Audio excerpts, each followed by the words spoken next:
बाद मां से मिले तो एक अलग प्रकार का ही प्रेम हृदय में जागृत होता है। अब आजकल तो ऐसी व्यवस्थाएं नहीं है, पहले सुविधाएं नहीं थी, अन्यथा जो लोग बाहर नौकरी आदि करते थे उनकी पत्नियां जीवन भर गांव में रहती थी। वहां व्यवस्थाएं नहीं होती थी कि आप रोज बात कर लें। कभी कोई चिट्ठी महीने भर में अगर डाकिया ने समय से दे दी तो मिल जाती थी, अन्यथा तो चिट्ठी बांटने वाला भी महीनों बाद चिट्ठियां देता था। समय निकल जाने के बाद पत्र आते थे और एक पत्र में उतनी जगह भी नहीं होती थी कि बहुत सारी बातें मन की लिखी जा सके। लेकिन स्थितियां जब परिवर्तित होती थीं और मुडेर में कभी कोई कौवा बोलता था। मुडेर तो जानते होंगे आप लोग, घर के आंगन में जब कोई कौवा काव काव काव काव करता था तो बूढ़ी माता अपनी बहू से कह देती थी कि अब थोड़ा श्रृंगार करके रहे, क्योंकि कौवा बोल रहा है, ऐसा लग रहा है कि मेरा बेटा वापस आने वाला है, ऐसा लग रहा है कि मेरा बेटा वापस आने वाला है, अब थोड़ा सज धज के रहे। एक कौवे की काव काव बता देती थी कि कोई संबंधी आने वाला है। अब तो स्थितियां ये हुई कि कौवा है ही नहीं, तो अब कौवे की आवाज लोग मोबाइल में लगा लेते हैं, मुर्गे की आवाज। लेकिन पहले प्राकृतिक होता था। माताएं इतना जानती थी कि अब कौन आने वाला है, कोई शुभ सूचना कोई अशुभ सूचना।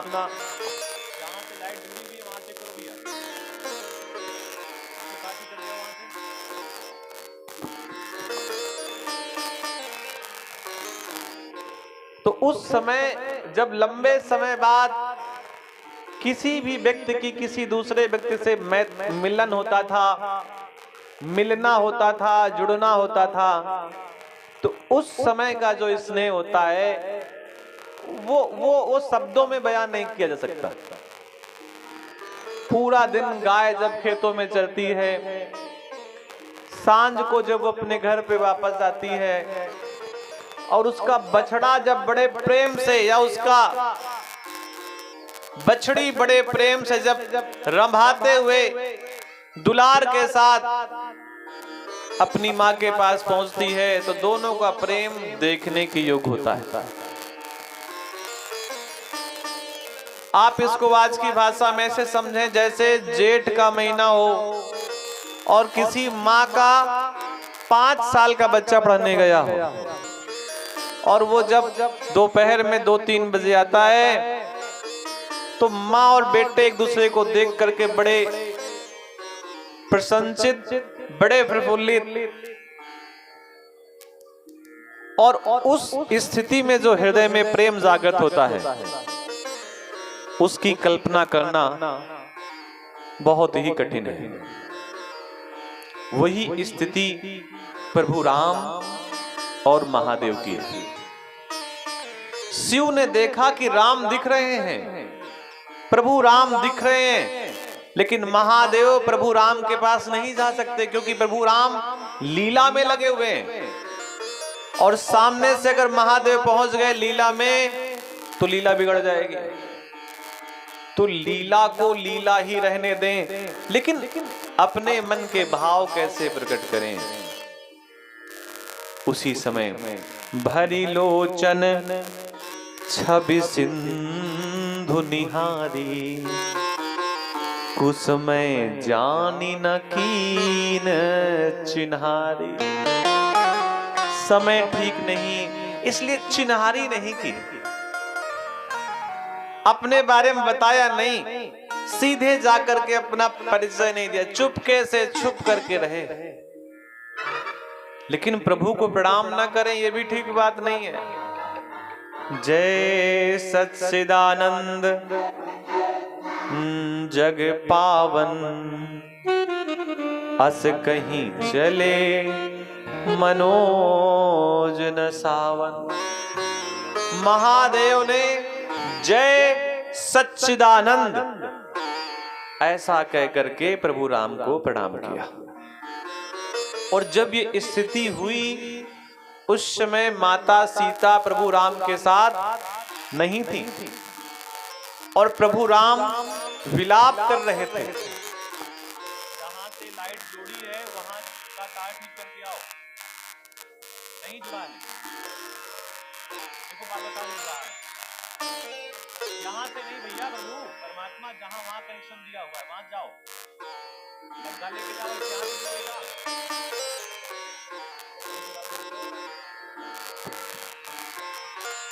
चले जात शिव समीशती समेता, पुनि पुनि पुलकत कृपा निकेता। आप ऐसे समझिए जैसे बेटा नौकरी के लिए 6 महीने के लिए घर से जा रहा हो, अब इधर माँ विदा कर रही है, माँ तो द्वार पे खड़े होकर के बेटे को निहारती है और बेटा भी पलट पलट पलट पलट कर माँ को देखता रहता है जब तक माँ दिखाई देती है। वही शिव की स्थिति है। पुनि पुनि पुलकत कृपा निकेता। प्रभु राम को देखा, प्रणाम किया, जय सच्चिदानंद कह करके प्रणाम किया। थोड़ा सा आगे बढ़े, पलट करके फिर देख रहे हैं प्रभु कैसे दिख रहे हैं, कैसे दिख रहे हैं, कैसे दिख रहे हैं, कैसे दिख रहे हैं। बड़ी ही प्रसन्नता का समय है।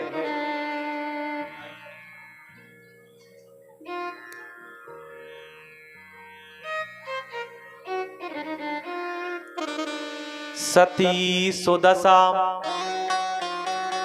शंभु के देखी। अब यहां ध्यान से समझना, सती माता भी कथा सुनने गई थी लेकिन कथा नहीं सुनी प्रभु की, विश्वास नहीं कथा के ऊपर, कथावाचक के ऊपर, और राम को देख करके तो बिल्कुल भी विश्वास नहीं हुआ।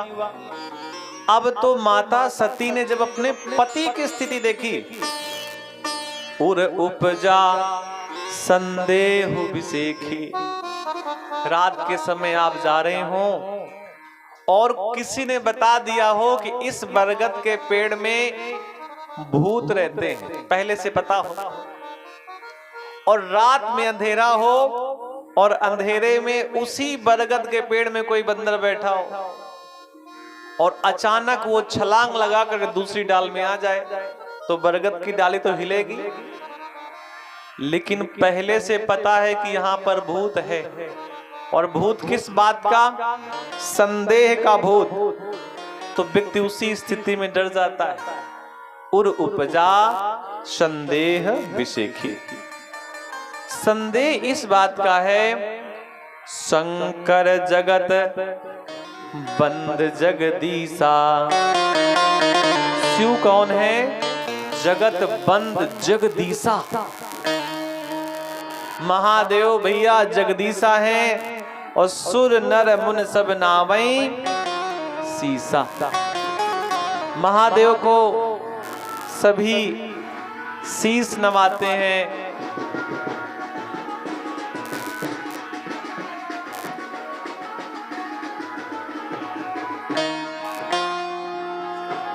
ऐसा अवसर बार बार नहीं मिलता। बड़े भाग्यशाली वो लोग होते हैं जिनका इसी जन्म में विवाह हो जाता है, नहीं तो कई लोग कई के जन्म तक इंतजार करते हैं। तो ये शुभ अवसर है और बड़ी प्रसन्नता का विषय भी है। शंकर जगत बंधु जगदीशा, सुर नर मुनि सब नावहि सीसा। भगवान शिव को तो सब लोग प्रणाम करते हैं। कोई ऐसा नहीं है जो भगवान शिव को प्रणाम ना करता हो, सब भगवान शिव को प्रणाम करते हैं और भगवान शंकर इनको प्रणाम कर रहे हैं। अब यहां समझना, जिन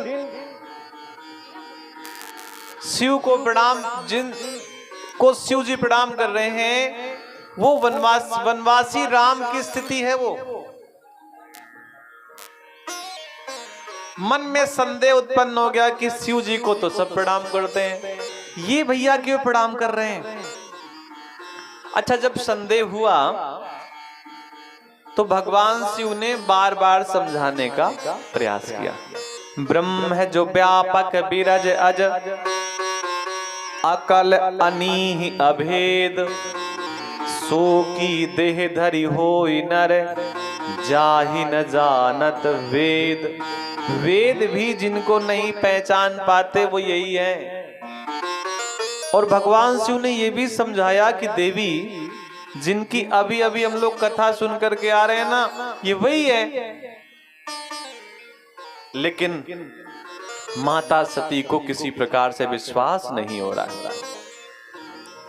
यद्यपि प्रगट ना कह्यो भवानी, कई बार संकोच होता है मन में, तो संदेह रहता है, लेकिन संकोच में कई बार कई बातें नहीं हो पाती।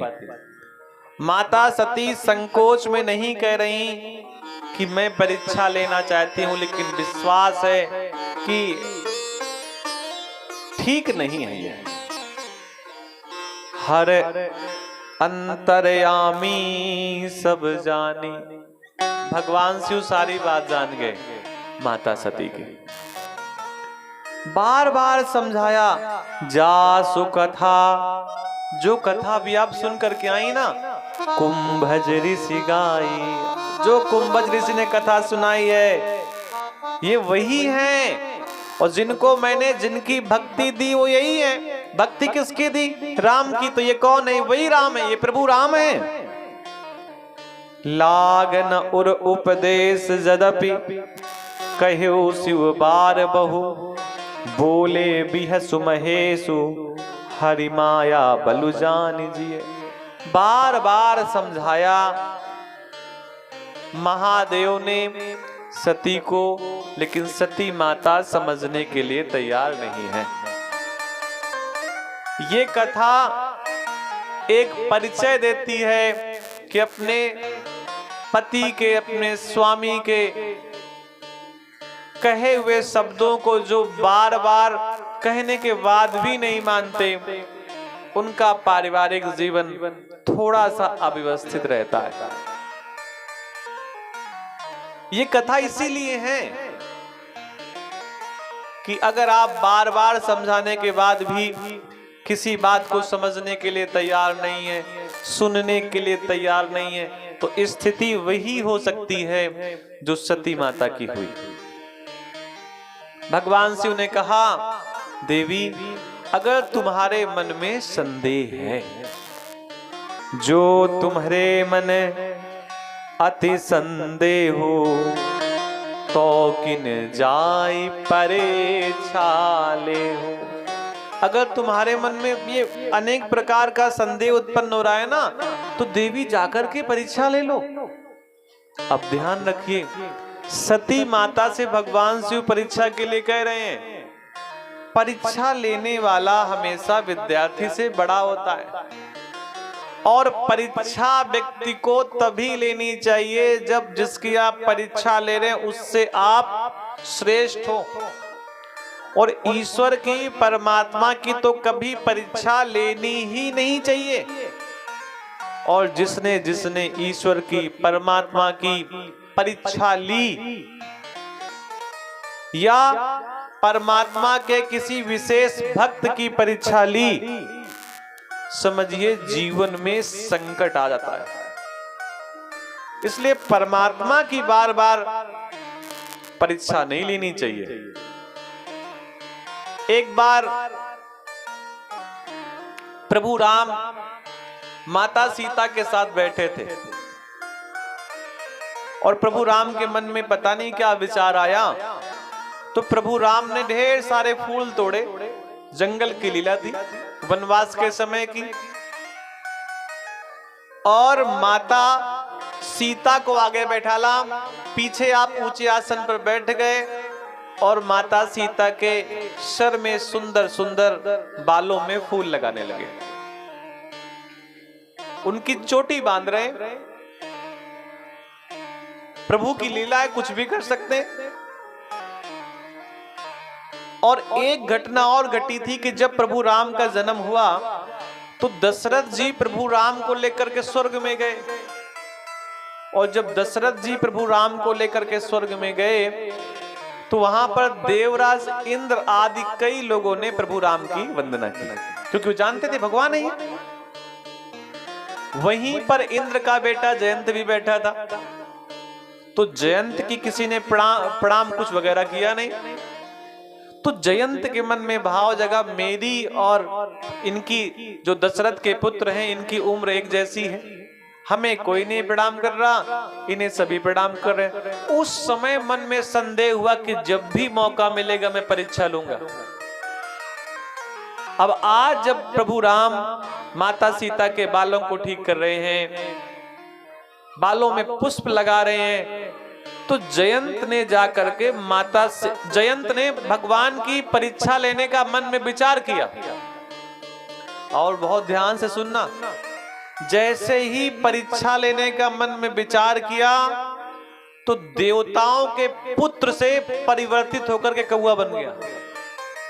हंस भी बन सकता था, गरुड़ भी बन सकता था, लेकिन प्रभु की परीक्षा लेने का मन में विचार आया तो कौवा बन गया।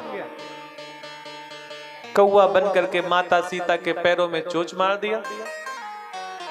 वहीं पर बगल में सीख वगैरह रखी हुई थी, प्रभु राम ने अपने धनुष में उसी सीख को चढ़ाया और जयंत के पीछे छोड़ दिया।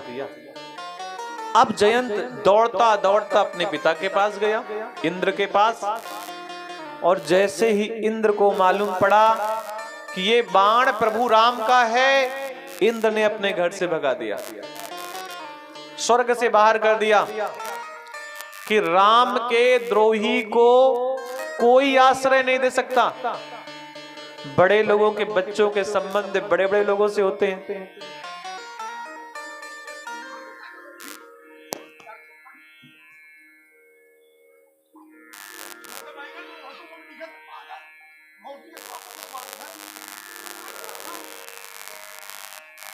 प्रभु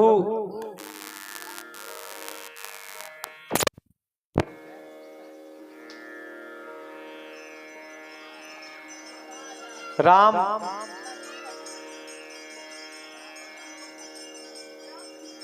माता सीता के साथ आनंद कर रहे हैं, और जब जयंत ने ऐसी क्रिया की तो जयंत भगवान शिव के पास गया, और शिव ने भी अपने घर में जगह नहीं प्रदान की। ब्रह्मा ने भी आश्रय नहीं दिया। रास्ते में नारद जी मिल गए, और जब रास्ते में नारद जी मिले तो नारद जी ने जयंत से कहा कि भैया परेशान क्यों हैं? जयंत ने पूरी बात बताई कि एक बाण मेरे पीछे लगा हुआ है, और ये बाण किसने चलाया है? प्रभु राम ने। नारद जी ने जयंत से कहा रुको, तो जयंत ने कहा अगर मैं रुक गया तो ये बाण मेरे प्राण ले लेगा। नारद जी ने कहा ये बताओ, जब भगवान शंकर के पास गए थे तब बाण क्या हुआ? बोले तब बाण रुक गया था। जब आप इंद्र के पास गए तब क्या हुआ? तब बाण रुक गया था।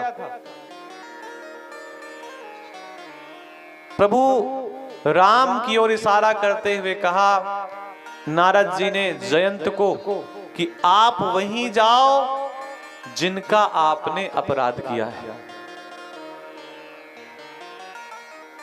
जयंत ने कहा उन्होंने तो बाण छोड़ा है मारने के लिए, वो तो हमें मार ही देंगे। नारद जी ने कहा मेरी बात सुनो, वहीं जाओ, वहीं प्राणों की रक्षा होगी। और जयंत जब प्रभु राम के पास आए तो प्रभु राम तो छोड़ने वाले नहीं थे, लेकिन जनक नंदिनी माता सीता ने ही जयंत के प्राणों की रक्षा की। अंत में अपनी एक आंख जयंत को गंवानी पड़ी। तो प्रभु की किसी प्रकार से प्रयास करना चाहिए, परीक्षा लेने का मन में विचार कभी नहीं करना चाहिए। बोलिए वृंदावन बिहारी लाल की। संतन के संग